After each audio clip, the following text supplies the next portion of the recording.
제3부 28장 1.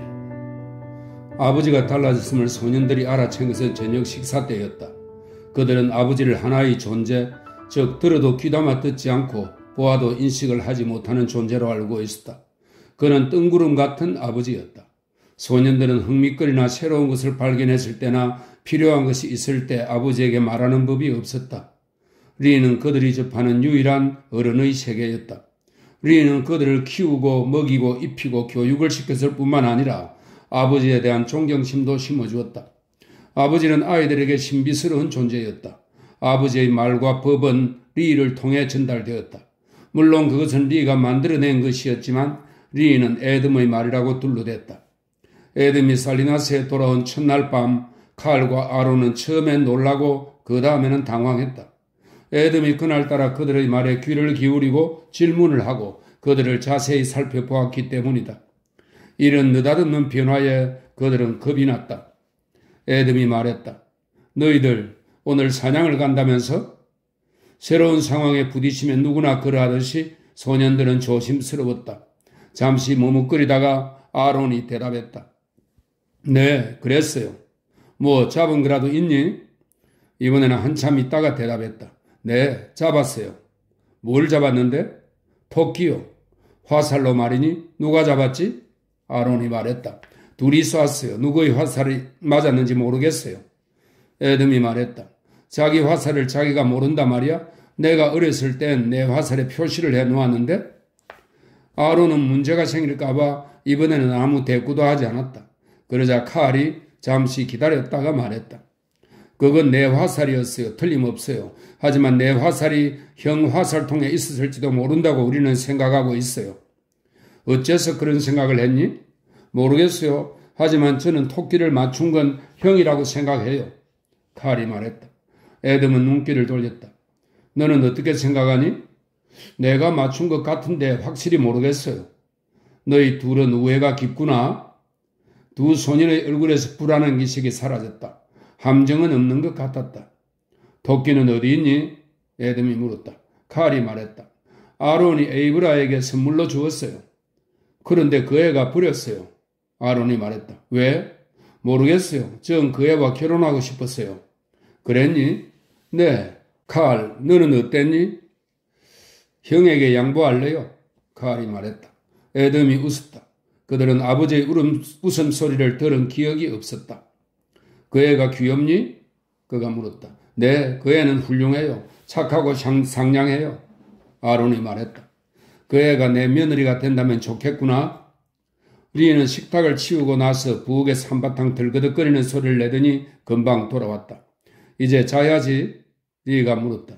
소년들이 원망의 눈길로 쳐다보았다. 애덤이 말했다. 앉게, 애들도 잠깐 앉아있게 하고. 장부를 정리해 놓았습니다. 나중에 검토해 보도록 하세요. 리가 말했다. 무슨 장부 말인가? 집과 농장에 관한 장부입니다. 현재의 재정 상태를 알고 싶다고 하셨잖아요. 지난 10년 동안의 재산을 정리한 장부는 아니겠지? 전에는 장부를 들추어볼 생각도 안 하셨으니까요. 맞아. 어쨌든 잠깐 할게. 아론이 오늘 여기 왔던 어린 소녀와 결혼을 하고 싶다는군? 약혼을 했대요? 리가 물었다.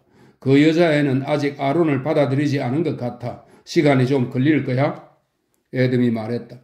칼은 집안 분위기가 바뀐 것이 두려웠으나 그런 기분을 재빨리 떨쳐냈다. 그리고는 이 개미탑을 용의주도하게 살피며 그것을 차서 무너뜨릴 방법을 찾고 있었다. 그는 결정을 내렸다. 그 여자아이는 정말로 좋은 아이예요. 저도 그 애가 좋아요. 왠지 아세요? 그 애가 우리 어머니의 무덤이 어디 있는지 아버지에게 물어보라고 했거든요. 그러면 우리가 꽃을 놓아드릴 수 있다고 했어요. 아버지, 그래도 돼요? 화환 만드는 법도 가르쳐 주겠다고 했어요. 아론이 물었다. 애덤은 자신의 심장이 뛰는 걸 느꼈다. 우선 그는 거짓말을 하는데 서툴렀고 거짓말을 한 적도 없었다. 그런데 거짓말이 바로 나왔고 그것도 너무도 자연스럽게 튀어나와서 그 자신도 깜짝 놀랐다. 얘들아, 그렇게 할 수 있으면 얼마나 좋겠니? 이제 말해 줘야겠구나. 너희 어머니의 무덤은 저 멀리 고향에 있단다. 왜요? 아론이 물었다. 고향에 묻히기를 바라는 사람도 있단다. 어머니를 어떻게 거기까지 데리고 갔어요? 칼이 물었다. 기차에 태워 고향으로 보냈지. 안 그런가 리? 리가 고개를 끄덕였다. 우리도 그래요. 중국 사람들도 죽으면 거의 다 고향으로 보내요. 리가 말했다. 알고 있어요. 전에 아저씨가 말해줬잖아요. 아론이 리에게 말했다. 그랬나? 리가 말했다. 틀림없이 그랬어요. 칼이 말했다. 그는 실망한 표정이었다. 애덤이 재빨리 화제를 바꾸었다. 베이컨 씨가 오늘 오후에 제안을 하셨다. 너희들도 생각해 봤으면 좋겠구나. 우리가 살리나스로 이사를 가면 너희들에게 더 좋을 거라고 말씀하셨어. 학교도 더 좋고 같이 놀 친구도 많고. 이 말에 쌍둥이는 깜짝 놀랐다. 칼이 물었다. 여기는 어떻게 하고요? 글쎄, 돌아오고 싶을 때를 생각해 농장은 그대로 둘까 한다. 아론이 말했다. 에이브라는 살리나스에 산대요. 아론에게는 그것으로 충분했다. 마차에서 미끄러져 떨어진 상자는 이미 잊어버렸다. 작은 에이프런과 보닛, 부드럽고 작은 손가락만이 떠오를 뿐이었다. 애덤이 말했다. 너희들도 생각해봐. 자, 이제 자도록 해라. 그런데 오늘은 왜 학교에 안 갔니? 선생님이 아프세요. 아론이 말했다. 리가 그 말을 확인해 주었다. 컬프 선생님이 사흘이나 앓고 계세요. 월요일부터 학교에 가면 될 겁니다. 얘들아, 가자. 그들은 순순히 그를 따라 방을 나갔다. 2.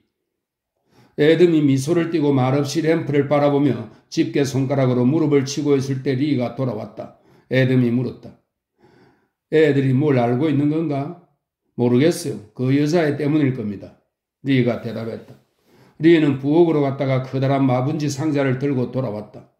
여기에 장부가 있습니다. 1년 단위로 고무밴드로 묶어 놓았죠. 대강 보았는데 빠진 건 없는 듯 합니다. 장부 전부를 말인가? 리가 말했다. 매년 장부가 하나씩 있고 영수증이 모두 들어있어요. 현재의 재정 상태를 알고 싶다고 하셨죠? 여기 있습니다. 이게 전부예요. 정말로 이사를 하실 생각이십니까? 글쎄, 생각 중이네. 아이들에게 사실을 알려줄 수 있는 방법이 있으면 좋을 텐데요. 그렇게 되면 자기 엄마에 대한 환상이 깨지게 될 거야. 다른 위험도 생각해 보셨어요? 무슨 말인가? 아이들이 사실을 알게 될 수도 있지 않을까요? 많은 사람들이 그 사실을 알고 있으니까요.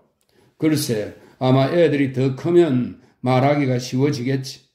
저는 그렇게 생각하지 않습니다. 하지만 그것이 가장 위험하다고 볼 수는 없죠? 리가 말했다. 무슨 말인지 모르겠으리. 제가 가장 위험하다고 생각하는 것은 거짓말입니다. 거짓말이 모든 것에 안 좋은 영향을 미칠지도 모릅니다. 만약 이 일을 두고 트레스크 씨가 거짓말을 했다는 사실을 아이들이 알게 되면 진실조차 통하지 않을 겁니다. 그렇게 되면 아이들은 어떤 말도 믿지 않을 겁니다. 알겠네. 하지만 내가 그 애들에게 달리 무엇라고 얘기할 수 있겠나? 사실을 있는 그대로 말할 수는 없었어. 일부만 사실대로 말해줄 수도 있지요. 아이들이 알게 되어도 당신이 괴로워하지 않을 정도로 말입니다. 생각해 봐야겠네, 리. 살리나스에 가서 살게 되면 더 위험해질 겁니다. 생각해 봐야겠어. 리는 끈질기게 말을 이었다. 제가 아주 어렸을 때 아버지가 어머니 얘기를 해 주셨어요. 하나도 숨기지 않고 고스란히 말씀해 주셨죠. 제가 자라면서도 여러 번 얘기를 해 주셨어요. 물론 똑같은 내용은 아니었죠. 하지만 꽤 무서운 얘기였습니다. 하지만 아버지가 얘기를 해 주셔서 전 고마웠습니다. 아무것도 모른 채 살고 싶진 않았어요. 그 얘기를 해주겠나? 아니요, 하고 싶지 않습니다. 하지만 이쯤 말씀드리면 아이들에게 어떻게 말씀하셔야 될지 납득하시리라 생각해요. 어머니가 집을 나갔는데 어디에 있는지는 모른다고 말씀하실 수도 있죠. 하지만 내가 모르는 것도 아니고, 네, 그게 문제예요. 일부만 얘기하는 한이 있더라도 그것이 전부 사실이어야 합니다. 제 생각을 강요드릴 수는 없지만요. 생각해 보겠네. 자네 어머니 얘기는 어떤 건가? 애덤이 말했다. 정말 듣고 싶으세요? 자네가 괜찮다면. 리가 말했다. 간단히 말씀드리죠. 맨 처음 기억나는 건 감자밭 한가운데 있는 작고 어두컴컴한 오두막집에서 아버지와 단둘이 살았던 것과 그곳에서 아버지가 어머니에 대해 들려주신 이야기입니다. 어머니는 광둥어를 쓰셨지만 그 얘기를 해 주실 때는 늘 가락이 높고 아름다운 표준어인 북경어로 말씀하셨죠. 좋아요. 그런 말씀을 드리죠. 리는 기억을 더듬었다. 먼저 말씀드려야 할 것은 여기 서부에 철로를 건설할 때 땅을 고른다든가 침목을 놓는다든가 철로를 박는 일처럼 고된 일들을 수천 명의 중국인이 했다는 겁니다. 중국인들은 임금을 적게 받으면서도 열심히 일했어요. 또 죽더라도 아무도 걱정할 필요가 없었고요. 그들은 대부분 광둥에서 징발되어 왔어요. 광둥인들은 체구가 작고 힘이 세고 끈기가 있는 데다 싸움을 좋아하지 않거든요. 그들은 계약을 맺고 들어왔어요. 아마도 아버지의 이력이야말로 그 전형적인 예일 겁니다. 꼭 알아두셔야 할 게 있는데 중국 사람들은 설날이나 설날이 되기 전에 모든 빚을 갚아야 해요. 새해를 새롭게 시작하기 위한 거죠. 만일 갚지 못하면 체면을 잃게 됩니다. 뿐만 아니라 온 가족의 체면이 깎입니다. 변명의 여지가 없어요. 나쁘지 않은 관습이군. 에덤이 말했다. 나쁘든 좋든 사실이 그랬어요. 아버지는 운이 나쁘셨어요. 빚을 갚을 수가 없었거든요. 친척들이 모여 의논을 했죠. 우리 집은 훌륭한 가문이었어요. 부르는 누구의 잘못도 아니었지만 갚지 못한 빚은 가문의 빚이었어요. 친척들이 아버지의 빚을 해결해 주었고 아버지는 그것을 갚아야 했어요. 하지만 그것도 거의 불가능했죠. 철도회사의 노동자 모집원들은 계약을 맺고 즉석에서 목돈을 지불해 주는 일을 했어요. 그들은 이런 식으로 빚더미에 앉은 사람들을 많이 끌어들였습니다. 이건 합당하고 떳떳한 일이었지만 한 가지 아주 슬픈 일이 있었죠. 당시 아버지는 각 결혼한 젊은이였는데 아내에 대한 사랑이 무척 깊고 강렬했답니다. 분명 아버지에 대한 어머니의 사랑 역시 강했을 겁니다. 그럼에도 불구하고 부모님은 가족의 어른들이 모인 자리인 만큼 예를 갖춰 작별 인사를 나누었죠. 어쩌면 의례적인 예의범절이 가슴이 찢어질 듯한 괴로움을 덮어주는 완충 역할을 하는지도 모른다는 생각을 저는 가끔 합니다. 남자들은 동물처럼 큼큼한 배의 창고에 실려서 육주를 항해한 끝에 샌프란시스코에 도착했어요. 창고가 어땠을지 충분히 상상이 가실 겁니다. 그들은 일을 할 수 있는 신체 조건을 갖춘 상태로 운반되어야 하기 때문에 학대를 당하지는 않았죠. 우리 중국인들은 오랜 세월을 걸쳐 악조건 속에서도 더불어 살고 몸을 청결히 하며 삶을 연명하는 법을 터득했죠. 일주일을 바다에서 지낸 뒤 아버지는 어머니를 발견하셨어요. 어머니는 남장을 하고 변발 모양으로 머리카락을 닦고 계셨답니다. 꼼짝 않고 앉아서 아무 말도 하지 않았기 때문에 발각되지 않을 수 있었죠. 그 당시만 해도 금진인이 종둔이 하는 건 물론 없었습니다. 어머니는 아버지 옆으로 요를 옮기셨죠. 이야기를 나눌 때는 어둠 속에서 입을 귀에 대고 하는 수밖에 없었어요. 아버지는 어머니가 말을 듣지 않는다며 화를 내셨지만 한편으로는 기쁘셨답니다. 그래서 부모님은 5년 동안 중노동을 할 수밖에 없는 운명에 빠진 겁니다. 일단 미국에 발을 들여놓은 이상 도망칠 생각은 할 수도 없었죠. 그들은 명예로운 민족이었고 계약서에 서명을 했으니까요. 리가 잠시 말을 멈추고는 계속했다. 간단히 얘기해 드리려고 했는데 배경을 모르시니 그것까지 설명하느라 좀 길어졌군요. 물을 가지러 가겠습니다. 드시겠어요? 그러지. 그런데 한 가지 이해할 수 없는 것이 있군. 여자의 몸으로 어떻게 그런 일을 할 수 있었을까? 에덤이 말했다. 금방 다녀와서 말씀드리죠. 그는 부엌으로 가서 양철 컵에 물을 따라 돌아와서 테이블 위에 놓았다. 뭘 알고 싶다고 하셨죠? 자네 어머니께서 어떻게 남자들이 하는 일을 할 수 있었느냐 이 말이야. 리가 미소를 지었다. 아버지는 어머니가 강인한 여자라고 말씀하셨어요. 전 강한 여자는 오히려 남자보다 더 힘이 세다고 믿습니다. 특히 사랑하는 남자가 있을 때 말입니다. 사랑을 하는 여자는 거의 불사조나 다름없지요. 에덤이 얼굴을 찌푸렸다. 리가 말했다. 언젠가는 아시게 될 겁니다. 아시게 될 거예요. 나쁘게 생각한 건 아닐세. 내가 한 번 경험한 걸로 어떻게 알 수 있겠나. 계속하게. 그 지루하고 고된 항해 중에 어머니가 아버지에게 귓속말로 하지 않은 말이 한 가지 있었죠. 많은 사람들이 지독한 뱃멀미에 시달리고 있었기 때문에 어머니는 몸이 불편하셨지만 그것에 대해서는 전혀 내색하지 않으셨죠. 에덤이 소리쳤다. 임신을 하셨던 건 아니겠지? 어머니는 임신한 상태였어요. 어머니는 아버지에게 더 이상 걱정을 끼치고 싶지 않았던 거죠. 어머니는 처음에 출발할 때부터 알고 계셨나? 모르고 계셨어요. 가장 힘들 때 제가 생긴 거죠. 생각보다 얘기가 길어지는군요. 끝까지 얘기해 보게. 에덤이 말했다. 그렇게 해야지요. 샌프란시스코에서 살가죽과 뼈만 남은 수많은 사람들이 가축을 실어 나르는 화차에 실려 산 위로 올라갔어요. 그들은 산맥의 작은 언덕을 깎아내고 산 꼭대기 밑에 터널을 파는 일을 했어요. 어머니는 다른 화물차에 실려 가셨기 때문에 부모님은 산 꼭대기 목초지에 마련한 야영지에 갔어야 서로 만날 수 있었죠. 그곳은 풀이 자라고 꽃들이 피어 있고 주위에 눈이 쌓인 산들이 있어서 대단히 아름다운 곳이었답니다. 그제야 어머니는 아버지께 저를 가지셨다는 얘기를 했던 겁니다. 두 분 다 일을 하러 나갔어요. 여자의 근육도 남자처럼 단단하게 되는 법이죠. 게다가 어머니는 정신력이 대단하셨어요. 어머니는 곡괭이와 삽을 가지고 홀당된 일을 하시는데 그건 분명 끔찍한 일이었을 겁니다. 그러나 무엇보다도 출산 때문에 두 분은 걱정이 이만저만이 아니었죠. 애덤이 말했다. 그들은 무지하셨나? 왜 자네 어머니는 감독에게 가서 자기는 여자이고 임신 중이라고 말하지 않으셨지? 그럼 틀림없이 어머니를 돌봐주었을 텐데 말이야? 모르시겠어요? 제 설명이 충분하지 않았나 보군요. 이래서 말이 길어지는 겁니다. 그들이 무지했던 건 아닙니다. 거기 있는 사람들은 일이라는 하나의 한 가지 목적 때문에 수입된 겁니다. 일이 끝나면 죽지 않고 살아있는 사람들은 회송하기로 계약이 되어 있었죠. 남자들이 온 것이지 여자들은 아니었습니다. 이 나라는 그들의 종족이 늘어나는 걸 원하지 않았던 겁니다. 남자와 여자와 자식이 있으면 땅을 파서 집을 짓기 마련이니까요. 그러면 그들은 뿌리채 뽑아내기란 불가능하지요. 하지만 초조하고 욕정에 휩싸여 반실성한 남자들은 정착할 생각은 안 하고 어디든 가려고 했는데 보통 고향으로 돌아갑니다. 그런데 어머니야말로 반은 미쳐 있고 반은 야만적인 남자들 틈에 있는 유일한 여자였죠. 남자들은 시간이 갈수록 마음을 잡지 못했습니다. 감독들 눈에 이들은 사람이 아니었어요.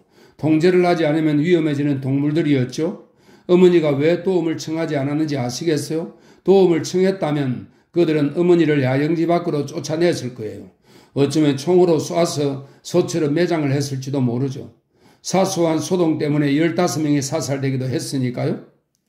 이들은 가련한 인간들이 질서를 유지하기 위해 터득한 한 가지 방법으로 질서를 유지하려 했죠. 분명 더 좋은 방법들이 있을 거라고 생각하면서도 인간들은 결코 그걸 알려고 하지 않았어요. 늘 채찍과 밧줄, 총이 있었을 뿐이죠. 이런 얘기는 꺼내지 말았어야 했는데 나한테 말하면 안 될 이유라도 있나? 애덤이 물었다. 저에게 이 말씀을 해주시던 아버지의 얼굴이 눈에 선하군요. 쓰리고 고통스러웠던 예전의 비참한 기억들이 되살아나는군요. 아버지는 그때 얘기를 하시다가도 말을 멈추고 마음을 가다듬어야 하셨어요. 다시 말을 계속하실 때는 엄숙한 어조로 냉정하고 날카로운 단어를 사용해 말씀을 하셨어요. 마치 그런 단어들로 당신 자신을 베어버리기라도 하고 싶으신 듯 말입니다. 두 분은 삼촌과 조카 사이라고 우겨 가까이 함께 있을 수 있었죠. 여러 달이 흘렀지만 다행히도 어머니의 배는 그렇게 많이 부르진 않았답니다. 어머니는 고통 속에서 일을 하면서도 고통을 잊고 지내셨어요. 아버지는 내 조카는 어린 데다 뼈가 약하다라고 변명을 내서 어머니를 조금이나마 도와줄 수 있었죠. 두 분은 아무 계획도 세우지 않았고 어떻게 해야 될지도 몰랐습니다. 그러다 아버지가 계획을 세우셨어요. 높은 산속의 목초지로 도망을 가서 호숫가 근처에 굴을 파 어머니가 아기를 낳을 수 있도록 하는 거였죠. 어머니가 무사히 아이를 낳으면 아버지는 돌아와 벌을 받기로 했죠. 잘못을 저지른 조카 대신에 5년 더 일을 하겠다고 서약을 하기로 하고 말입니다. 현실에 당당히 맞서지 못하고 피해가야 하는 시체가 비참하긴 했지만 달리 방법이 없었습니다. 그리고 그렇게 하는 게 가장 좋을 것 같았고요. 그 계획이 잘 되려면 이 두 가지가 반드시 필요했어요. 시간이 정확히 맞아떨어져야 하고 음식을 공급해야 한다는 것이었죠. 리가 말을 이었다. 저희 부모님은 그러더니 그는 말을 멈추고는 자신이 방금 그런 단어를 입에 올렸다는 사실에 미소를 지었다. 그는 기분이 무척 좋아져서 더욱 애정이 담긴 목소리로 말했다. 사랑하는 부모님은 준비를 하기 시작했어요. 매일 지급받는 쌀 일부를 요 밑에 숨겨두셨죠.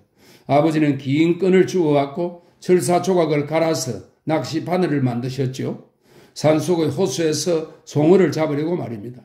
아버지는 지급되는 성냥을 아끼기 위해 담배를 끊으셨어요. 어머니는 눈에 띄는 헝겊 조각은 죄다 모으시고 올이 풀리는 헝겊에서 실을 뽑아 나무 가시로 꿰매어 제 포대기를 만드셨죠. 어머니를 못 뵌 것이 유감이군요.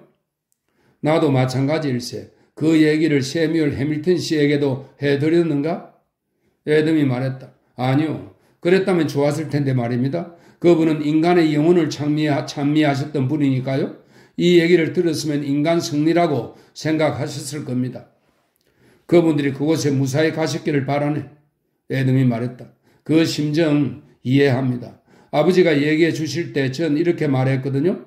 그 호수에 가세요. 그리로 어머니를 모시고 가세요. 두 번 다시 그런 일이 있어서는 안 돼요. 더 이상 안 돼요. 말해주세요. 어떻게 아버지가 호수에 가서 전나무 가지로 집을 지으셨는지요? 그러면 아버지는 더욱 중국인답게 이렇게 말씀하셨어요. 비록 섬뜩한 아름다움이라 할지라도 진실 속에 더 큰 아름다움이 있는 법이다. 성문 밖에 있는 이야기꾼들은 인생을 왜곡해 게으른 자와 어리석은 자와 나약한 자에게 인생을 달콤한 것으로 보이게 한다. 그래봐야 그들의 약점만 더 커지고 어떤 교훈도 얻을 게 없고 아무것도 치유하지 못하고 마음을 복도도 주지도 못해. 얘기 계속하게. 애덤이 채근했다. 리는 일어서서 창가로 갔다. 그는 사물의 바람에 흔들리며 빛나는 별들을 바라보고 이야기를 마무리 지었다. 작은 돌이 언덕을 울러 아버지의 다리가 부러졌어요. 그들은 뼈를 맞춰주고는 질름버리가 할 수 있는 일을 맡겼죠. 헛못을 바위 위에 대고 망치로 피우는 일이었지요. 그리고 걱정 때문이었는지 고된 일 때문이었는지 몰라도 어머니는 예정보다 일찍 진통에 들어갔어요. 그러자 반실성한 남자들이 이를 알고 모두 미쳐버린 거죠. 굶주림은 또 다른 굶주림을 낳았고 죄를 자꾸 짓다 보니 죄의식도 없어졌지요. 굶주린 사내들을 상대로 저지른 작은 죄들이 쌓이고 쌓여 광적인 큰 죄악으로 불타올랐죠. 아버지는 여자다 하고 외치는 소리를 듣고 상황을 파악했습니다. 아버지는 뛰어가려고 했지만 다리가 다시 부러졌고 험한 비탈길을 기다시피 올라가서 사건이 벌어지고 있는 철로로 갔어요. 아버지가 그곳에 도착해보니 하늘이 무너져 내릴 만한 비극적인 상황이 벌어져 있었죠. 광둥 남자들은 인간이 그렇게까지 될 수 있다는 것을 잊어버리기 위해 도망을 치고 있었답니다. 아버지는 바위 위에 쓰러져 있는 어머니에게로 갔습니다. 어머니는 눈도 뜨지 못했지만 그래도 입술을 움직여 지시를 하셨답니다.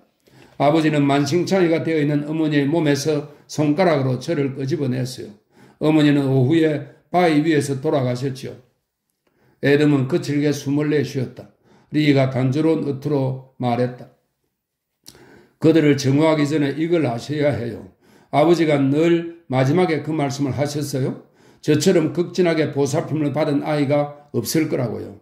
야영지의 모든 사람들이 내 어머니가 되었거든요. 이건 아름다운 일이죠. 섬뜩한 아름다움이라고 할까요? 이제 주무시죠. 더는 얘기 못하겠어요. 3. 애덤은 초조하게 집안의 서랍을 열어보고 선반을 올려다보고 상자 뚜껑을 열었다. 결국 그는 리를 불러 물어볼 수밖에 없었다. 잉크와 펜이 어디 있지? 없어요. 몇 년 동안 글자 하나 쓰지 않으셨잖아요. 필요하시면 제 걸 빌려드릴게요.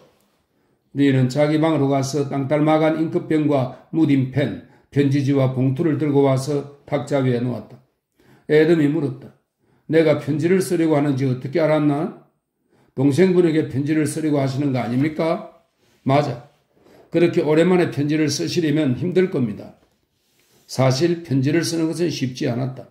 애덤은 펜을 물어뜨고 입을 삐죽거렸다. 몇 줄 쓰다가는 찢어버리고 다시 시작했다. 펜대로 머리를 긁기도 했다. 리, 동부에 좀 다녀오고 싶은데 내가 올 때까지 애들과 있어 주겠나? 편지를 쓰시는 것보다 가시는 편이 더 나을 겁니다. 물론 여기 있겠습니다. 리가 말했다. 아니야, 편지를 써야겠어. 동생분 보고 이리 오라고 하시면 어떨까요? 그래, 그거 좋은 생각이야, 리. 미처 그 생각을 못했군. 편지 쓸 구실도 되고 그 편이 좋을 겁니다. 그러자 편지가 술술 잘 쓰였다. 애덤은 고칠 때를 손본 후 옮겨 적었다. 그리고는 속으로 천천히 읽고 나서 봉투에 넣었다. 편지의 내용은 이러했다. 사랑하는 동생 찰스에게 아주 오랜만에 내 소식을 듣고서 상당히 놀랐겠구나. 편지 쓸 생각은 여러 번 했다만 자꾸 미루다 이제야 보낸다. 넌 지금 어떻게 지내고 있는지 궁금하다. 물론 건강하겠지. 이제 너도 아이를 5 아니 10까지 두지 않았을까 하는 생각도 든다. 하하, 나는 아들 둘이 있는데 쌍둥이야. 애들 어머니는 여기 없어. 시골 생활이 그 여자에게 맞지 않았다. 그 여자는 가까운 도시에 사는데 내가 가끔 가서 만나. 나는 좋은 농장을 가지고 있어. 하지만 부끄럽게도 제대로 경작을 못하고 있지. 앞으로 잘해볼 생각이야. 결심은 늘 잘했지. 하지만 몇 년 동안 비참한 생활을 했어. 지금은 괜찮다. 넌 어떻게 지내고 있니? 하는 일은 잘 되고 보고 싶구나. 여기 한번 오지 않을래? 이곳은 좋은 지대라. 너도 와보면 살고 싶은 생각이 들 거야. 여기엔 추운 겨울이 없어. 그래서 우리 같은 늙은이들이 살기엔 아주 좋아. 하하. 찰스, 생각해보고 알려주어라. 여행을 하면 너에게도 좋을 거다. 보고 싶다. 너에게 할 말이 많은데 편지로는 다 할 수가 없구나. 찰스, 고향 소식은 전부 적어보내라. 많은 일들이 있었겠지. 나이를 먹을수록 알고 지내던 사람들의 사망 소식이 많이 들리는구나. 세상살이가 다 그런 것 아니겠냐. 올 수 있는지 빨리 답장다오. 형, 애덤. 그는 편지를 들고 앉아서 이마에 흉터가 있는 동생의 까무잡잡한 얼굴을 그려보았다. 이글거리며 반짝이는 갈색 눈과 부르르 떠는 입술, 맹목적이고 파괴적인 동물성이 눈에 보이는 것 같았다. 그는 머리를 내저 그 모습을 보았던 기억을 지워버렸다. 그런 다음 찰스의 웃는 얼굴을 떠올리려 했다. 흉터가 생기기 전에 이마도 기억해내려 했다. 그러나 어느 것도 뚜렷이 떠오르지 않았다. 그는 펜을 들어 서명 아래에 이렇게 적었다. 주신, 어쨌거나 나 너를 절대 미워하지 않았다. 너가 내 동생이었기에 항시 사랑했다. 애덤은 편지를 접고 손톱으로 꾹 문질렀다. 그러고는 봉투를 주먹으로 눌러 봉했다. 리, 이보게 리, 그가 소리쳤다. 중국인이 문틈으로 들여다보았다. 편지가 동부까지 가려면 얼마나 걸리지? 동부 끝까지 가려면? 잘 모르겠는데요. 2주는 걸리겠죠? 제3부 29장 1. 10년이 지나고 난 뒤에야 처음으로 동생에게 편지를 붙이고 나서 애덤은 목이 빠져라 답장을 기다렸다.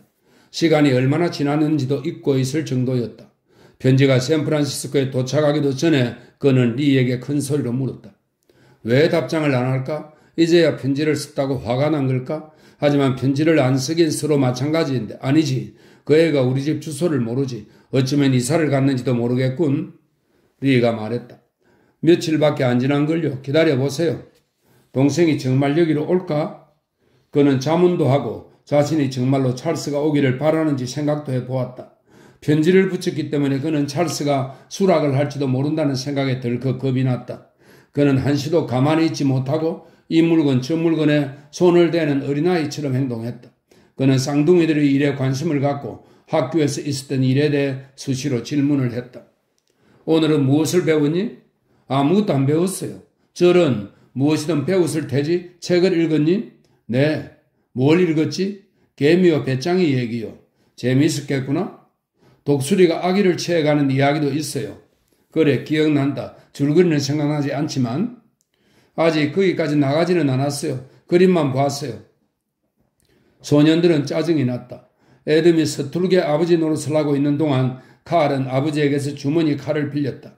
그러면서 아버지가 그 사실을 까맣게 잊어버리고 칼을 돌려달라고 하는 말을 하지 않기를 바랐다.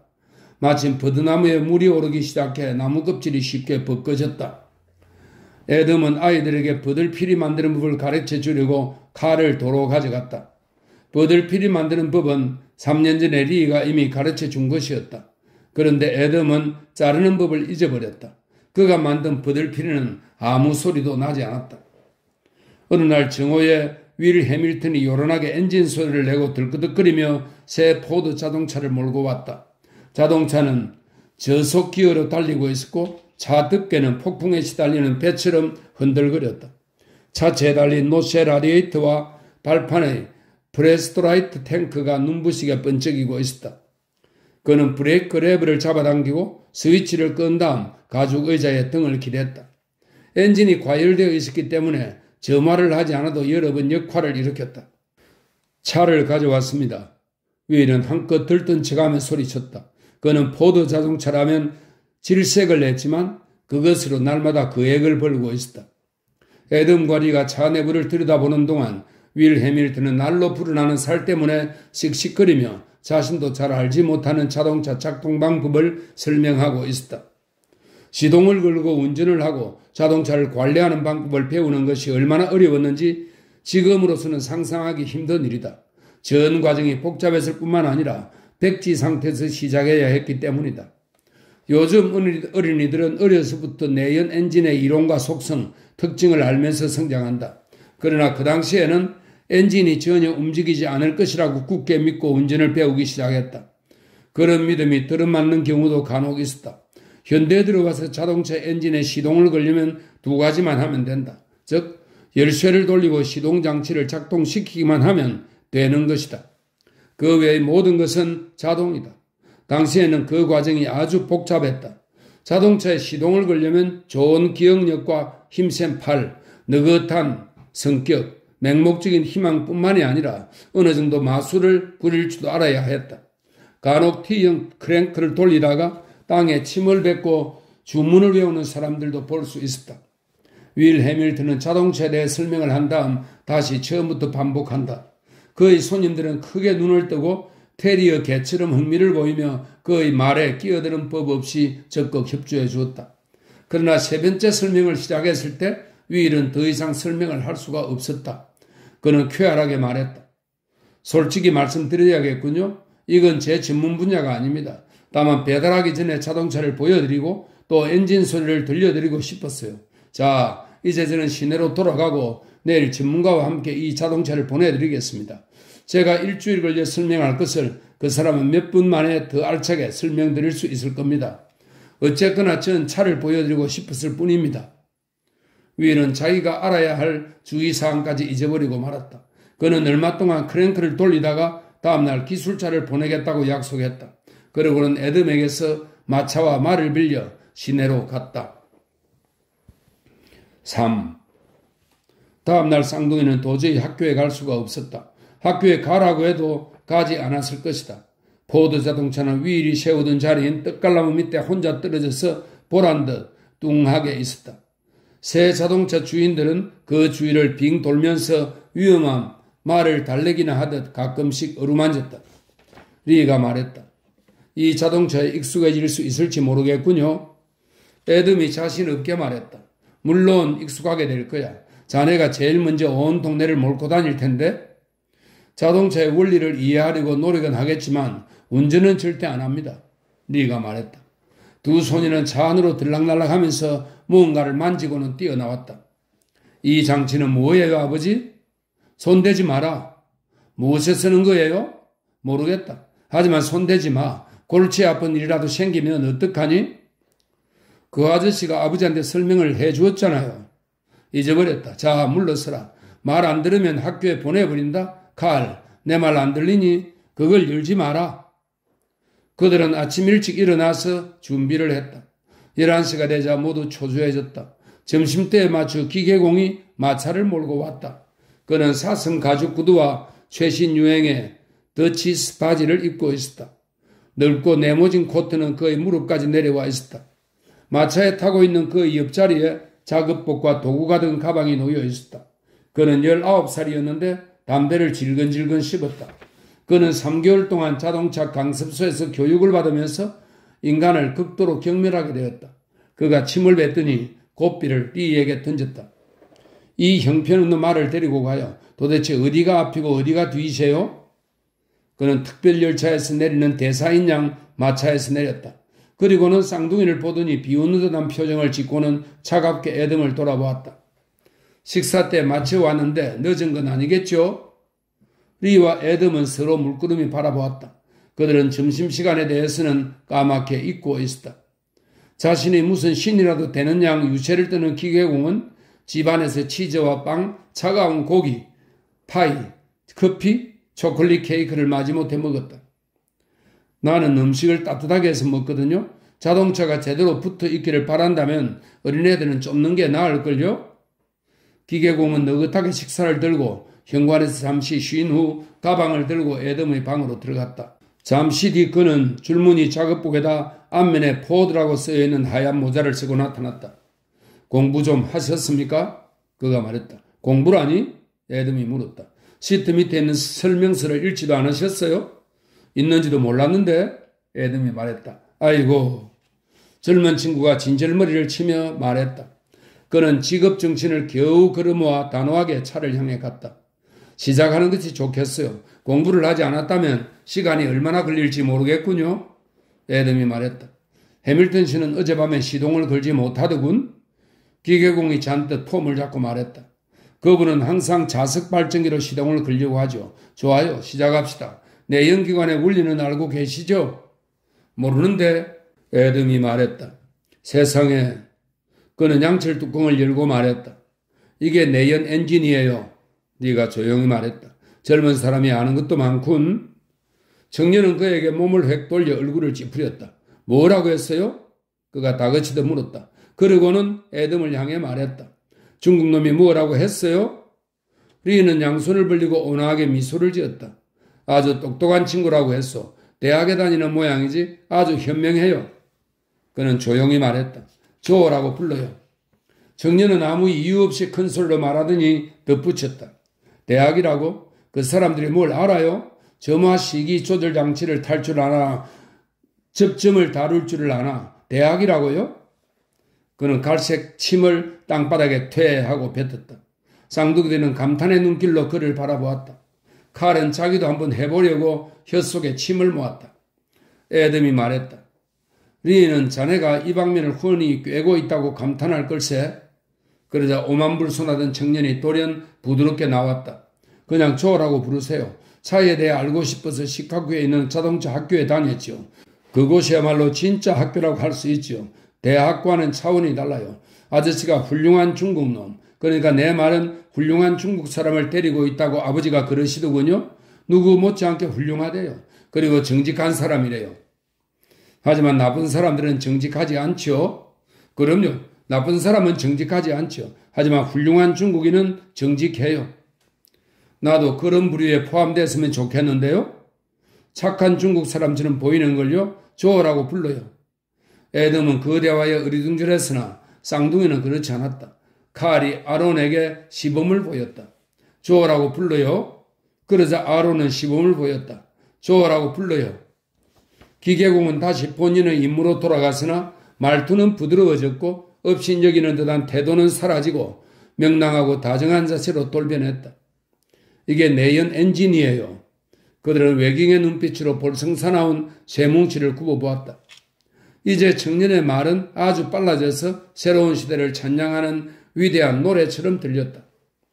밀폐된 공간에서 휘발유가 폭발해 작동이 되는 거예요. 폭발력이 피스톤을 가동시키고 연결봉과 크랭크 샤프트를 통해 뒷바퀴로 전달됩니다. 아시겠어요? 그들은 끔찍없는 설명을 끊기가 두려워 멍하니 고개를 끄덕였다. 2기통과 4기통 두 종류가 있는데 이건 4기통이에요. 아시겠어요? 그들은 다시 고개를 끄덕였다. 쌍둥이들도 선망의 눈초리로 그의 얼굴을 쳐다보며 고개를 끄덕였다. 흥미롭군. 에덤이 말했다. 조는 서둘러 설명을 계속했다. 포드 자동차가 다른 차들과 다른 중요한 점은 혁신적인 원칙에 따라 작동하는 유성 전동장치가 있다는 거예요. 그는 얼굴에 긴장한 빛을 띠면서 잠시 동안 말을 멈추었다. 네 사람이 다시 고개를 끄덕이자 그는 그들에게 주의를 주었다. 이걸로 모든 걸 안다고 생각하지는 마세요. 유성 전동장치라는 걸 잊지 마세요. 현실적인 것이에요. 설명서를 자세히 보고 연구하는 게 좋을 거예요. 이제 이해하셨으면 자동차 작동으로 들어갑니다. 그는 이 말을 강조하며 말했다. 그는 전반부의 설명을 끝내서 아주 기쁜 모양이었다. 듣는 사람들 역시 그에 못지않게 기뻤다. 한참 집중을 한 탓에 머리가 지끈지끈 아프기 시작한 참이었다. 단 한마디의 설명도 이해하지 못했다고 해서 집중력이 더 좋아지는 것은 전혀 아니었다. 이리 와 보세요. 저기 저것이 보이죠? 그게 점화 키예요. 저걸 돌리면 앞으로 나갈 준비가 된 거죠. 자, 이 장치를 왼쪽으로 돌려보세요. 그러면 배터리가 들어오죠. 보세요. 배이라고 써있죠. 배터리라는 뜻이에요. 그들은 목을 쭉 빼고 차 안을 들여다보았다. 쌍둥이들은 발판을 디디고 서 있었다. 이런, 잠시만요. 제가 너무 앞질러 갔군요. 먼저 스파크를 줄이고 휘발유를 올리세요. 안 그러면 팔이 떨어져 나갈 거예요. 그런 다음 여기 보이죠? 이게 스파크예요. 이걸 올리세요. 아셨죠? 위로 끝까지 올리세요. 그리고 이것이 휘발유예요. 이건 아래로 내리세요. 설명을 한 다음 실제로 해볼 겁니다. 집중하세요. 얘들아, 너희들은 차에서 내리라. 햇빛을 맞고 있잖아. 어서 내리라니까 빌어먹을. 아이들은 마지못해 발판에서 내려와 문 너머로 쳐다보았다. 그는 깊게 숨을 들이마셨다. 이제 준비됐죠? 스파크를 줄이고 휘발유는 올리세요. 스파크는 올리고 휘발유는 내리고. 이번엔 배터리에 스위치를 넣어요. 왼쪽이에요. 기억하세요. 왼쪽입니다. 그러자 벌이 윙윙거리듯 커다란 소리가 들렸다. 소리 들리죠? 그러면 코일통에 연결된 겁니다. 저 소리가 나지 않으면 접점을 조절하든지 줄로 다듬어야 합니다. 이해가 안 되면 요점을 정리해 놓고 철에 두어도 좋죠. 그는 애덤이 놀라는 것을 보고 친절하게 덧붙였다. 설명서를 자세히 공부하세요. 그는 차 앞으로 갔다. 이것이 크랭크예요. 그리고 라디에이터에서 삐죽 나와 있는 작은 철사가 보이죠? 저게 초크예요. 시범을 보일 테니 잘 보세요. 크랭크는 이렇게 잡고 시동이 걸릴 때까지 계속 누르세요. 엄지손가락이 아래로 향해 있는 것이 보이죠? 만일 엄지손가락을 반대 방향으로 두고 크랭크를 잡고 누르면 그 반동으로 엄지손가락이 잘릴 거예요. 아셨죠? 그는 바라보지는 않았지만 사람들이 고개를 끄덕이고 있음을 알고 있었다. 자세히 보세요. 압축이 될 때까지 눌렀다 놓았다 하는 겁니다. 그리고 이 철사를 잡아당기고 휘발유를 빨아들이도록 조심스럽게 들어올립니다. 빨아들이는 소리가 들리죠? 저게 초크예요. 너무 많이 잡아당기지는 마세요. 그러면 휘발유가 넘치거든요. 이제 철사를 놓으면 엔진이 걸립니다. 엔진이 걸리면 빨리 뛰어가서 스파크를 올리고 휘발유를 줄이는 거예요. 그러고 나서 재빨리 손을 뻗어 자석 발동기에 스위치를 넣습니다. MAG라고 써있는 것이 보이시죠? 그러면 다 된 겁니다. 듣고 있던 사람들은 진이 빠졌다. 이렇게 복잡한 과정을 거치고 나서야 시동이 걸리는 것이었다. 청년은 그들을 잠시도 쉬게 하지 않았다. 빨리 배울 수 있게 저를 따라하세요. 스파크는 올리고 휘발유는 내리고. 그들은 열심히 따라했다. 스파크는 올리고 휘발유는 내리고. 배터리의 스위치. 압축될 때까지 크랭크, 엄지손가락은 아래로. 압축될 때까지 크랭크, 엄지손가락은 아래로. 천천히 초크를 잡아당기고. 엔진 걸고. 스파크 내리고 휘발유 올리고. 자석 발동기의 스위치. 자, 다시 하겠어요. 조어라고 부르세요. 그건 따라하지 말고요. 스파크는 올리고 휘발유는 내리고. 그 과정을 4번째 반복하자 애덤은 지겹다는 생각이 들었다. 그는 이런 과정이 어리석게만 보였다. 잠시 후 윌 해밀턴이 나지막하고 멋진 빨간색 차를 몰고 오자 그는 한시름을 놓았다. 청년은 다가오는 차를 보고 경의하는 투로 말했다. 저 차에는 밸브가 6개나 있지요. 특제랍니다. 윌이 차에서 몸을 내밀었다. 어떻게 돼가나? 잘 돼갑니다. 이해가 빠르신데요? 기계공이 말했다. 이봐 로이, 자네를 태워 가야겠어? 내 연구차의 베어링이 나갔어. 자네 늦게까지 일을 해야 하는걸? 내일 11시에 호크 부인의 장례식을 치러야 하니까? 로이는 재빨리 차렷 자세를 취하더니 말했다. 옷을 가져올게요.